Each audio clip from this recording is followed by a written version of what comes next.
Hi and welcome to Stamp with Ginny. Today I'm going to share with you this free as a bird one sheet wonder card.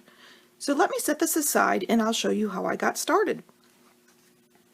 Okay, I am going to start with the stamping and the coloring on my bird. So I am going to get my Memento black ink and I'm going to stamp the bird, and I'm using the Memento because I'm going to be coloring this little bird with the Stampin' Blends, and we need that for Stampin' Blends. I'm going to pick up my dark petal pink and I'm going to run that across the bottom of the stomach of the bird and along the side here, under the wing, and then under the neck and around the face a little bit. Then I'm going to bring in my light and I am going to fill in the remainder of that space the way I want. And of course, you know, you can come back and re-add layers if that's something you prefer to do to make the color more distinct.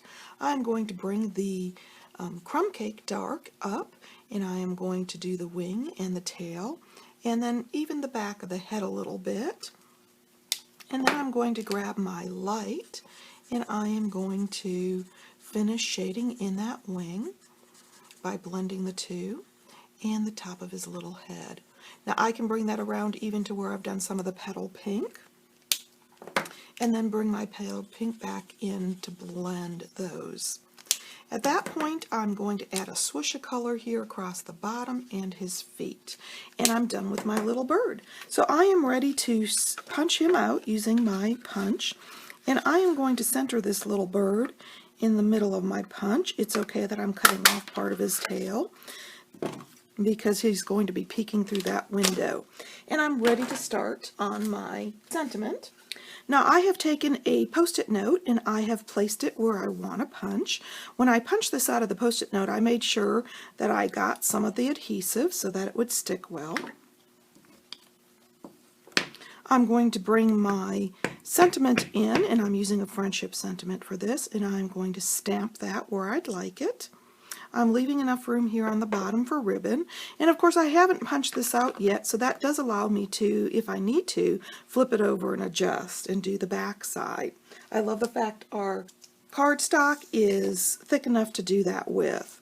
I'm going to bring in my lace trim here, and I'm going to wrap it around, and then I'm going to tie a simple knot. And I like to use this process because you can adjust the ribbon and it ends up exactly where you want it when you're finished. I'm going to cut the ends.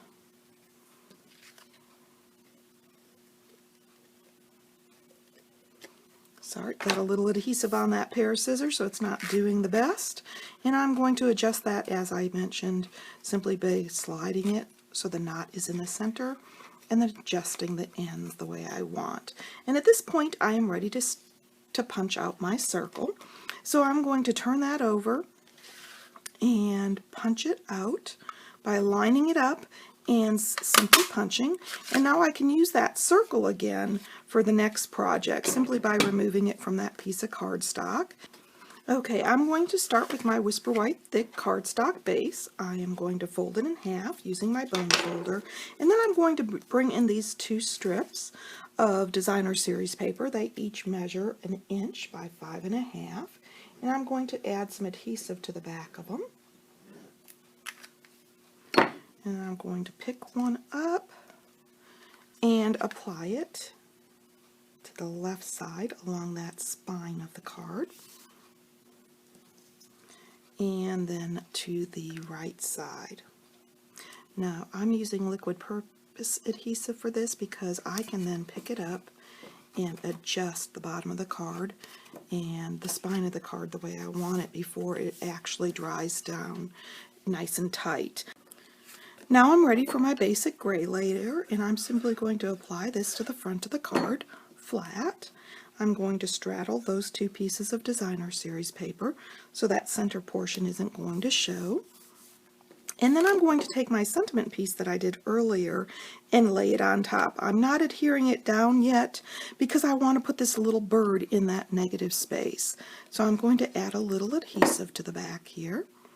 Make sure I have it where I want it. and then adhere it in the center of that circle. Now at this point, once my little bird is applied, I can pull that layer up, flip it over,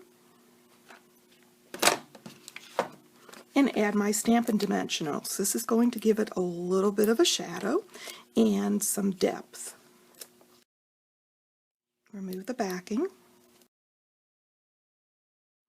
And then I'm ready to line it up over the top of my card again, and because I centered that where I wanted it before, it's simply a quick laying it down so that you can see that little bird peek out from underneath. It's that quick and easy. So let me show you the original again. If you'd like any of these products, feel free to stop by my online store. You can get there from my blog, Stamp with Jini. Thanks for joining me.